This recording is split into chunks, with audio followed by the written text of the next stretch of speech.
고린도 후서 1장. 하나님의 뜻에 의해 그리스도 예수의 사도가 된 나 바울과 형제 디모데는 고린도에 있는 하나님의 교회와 아가야 전 지역에 있는 모든 성도들에게 이 편지를 씁니다. 하나님 우리 아버지와 주 예수 그리스도께서 내리시는 은혜와 평강이 여러분에게 있기를 빕니다. 우리 주 예수 그리스도의 하나님과 아버지를 찬송합니다. 그분은 인자하신 아버지이시며 모든 위로의 아버지이십니다.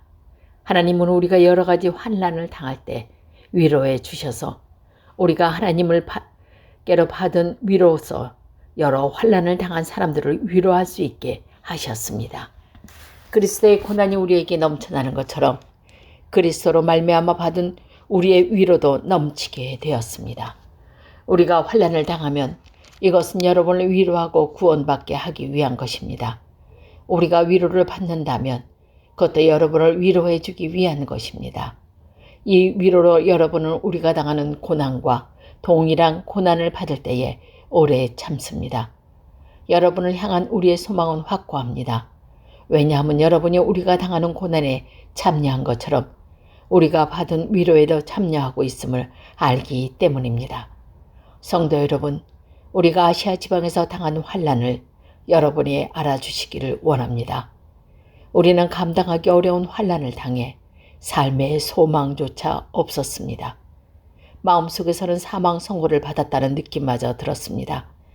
그러나 이렇게 된 것은 우리 자신을 의지하지 않고 죽은 자를 살리시는 하나님을 의지하기 위해서였습니다. 하나님께서 이렇게 무서운 죽음의 위기에서 우리를 구원하셨으며 앞으로도 구원하실 것입니다. 우리는 하나님께서 계속해서 우리를 구원해 주실 것을 소망을 하나님께 두겠습니다. 여러분도 기도로서 우리를 도와주십시오. 하나님께서 많은 사람들의 기도를 들으시고 우리에게 은혜를 주시는데 이로 말미암아 많은 사람이 하나님께 감사하게 될 것입니다. 우리의 자랑은 이것입니다. 이에 대해서는 우리의 양심이 증언합니다. 우리는 하나님께로부터 오는 정직함과 성실함으로 세상의 지혜가 아니라 하나님의 은혜에 따라 세상에서 처신하였습니다. 특히 여러분을 대할 때는 더욱 그러했습니다. 우리는 여러분이 읽고 이해할 수 없는 것을 쓰지 않았습니다. 여러분이 우리를 부분적으로 밖에 이해할 수 없었으나 장차 우리 주 예수님 날에 우리가 여러분을 자랑스러워하는 것처럼 여러분도 우리를 자랑스럽게 여길 수 있다는 것을 완전히 알게 되기를 소망합니다. 나에게 이러한 확신이 있었기에 처음에 여러분을 방문한 계획을 세웠던 것입니다. 그러면 여러분은 은혜를 2번 받게 될 것입니다.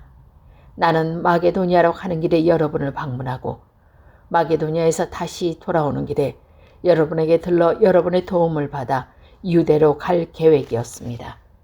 내가 깊이 생각도 하지 않고 이런 계획을 세웠던 것 같습니까? 인간적인 동기로 계획을 세워 마음으로 아니오라고 생각하면서 말로는 예, 그렇습니다 라고 할 것 같습니까?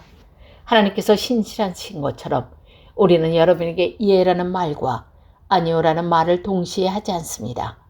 실로아노와 디모데가 내가 여러분에게 전했던 하나님의 아들 예수 그리스도는 예라고 하면서 동시에 아니오가 되시는 분이 아니셨습니다. 그분에게는 항상 예만 있었습니다. 하나님의 모든 약속이 그리스도 안에서 이해가 되었습니다. 그러므로 우리는 그리스도를 통해 아멘이라고 함으로써 하나님께 영광을 돌립니다.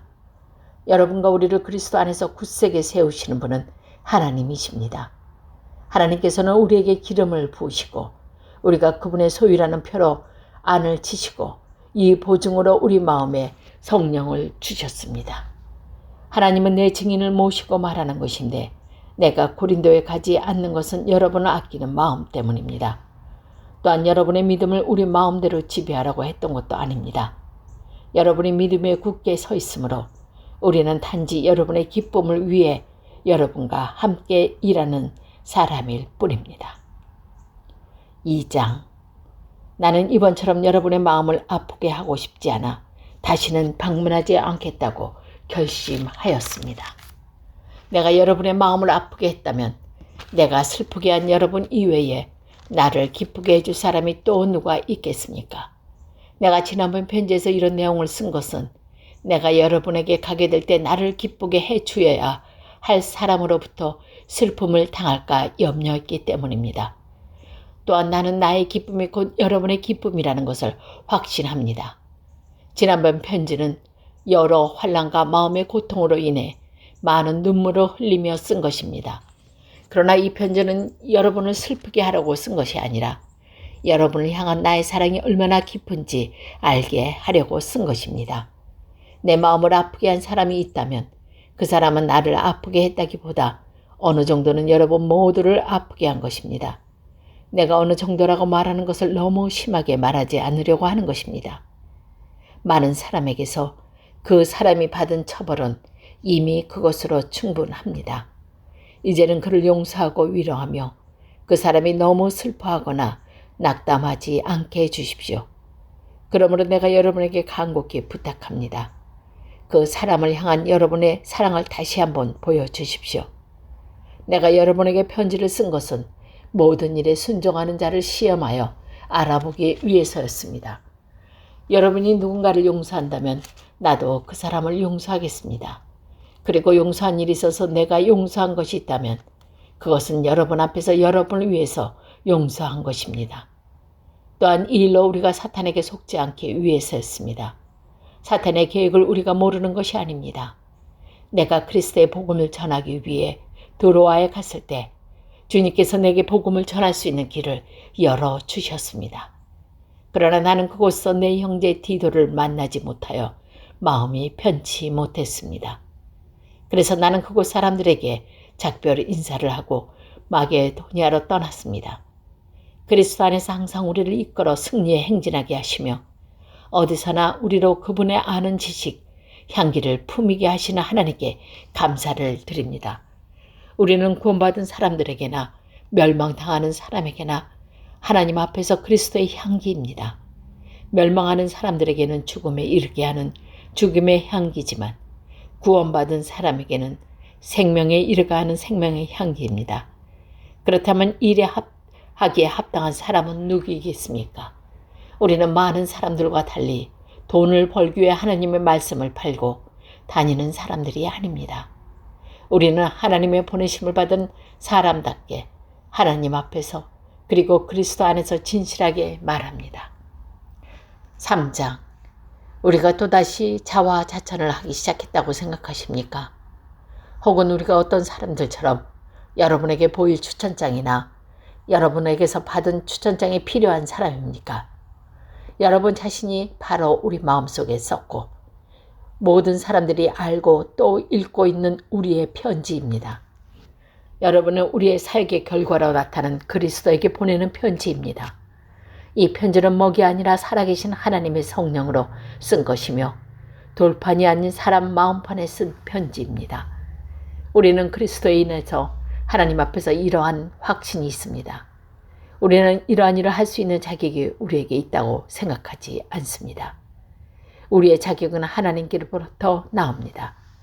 하나님께서는 우리에게 문자가 아니라 성령의 연약인 새 언약의 일꾼에 합당한 자격을 주셨습니다. 그것은 문자는 죽음을 가져오는 반면 성령께서는 생명을 주기 때문입니다. 돌판에 새겨져 있는 죽음에 이르게 하는 율법에 의한 직분도 영광스럽습니다.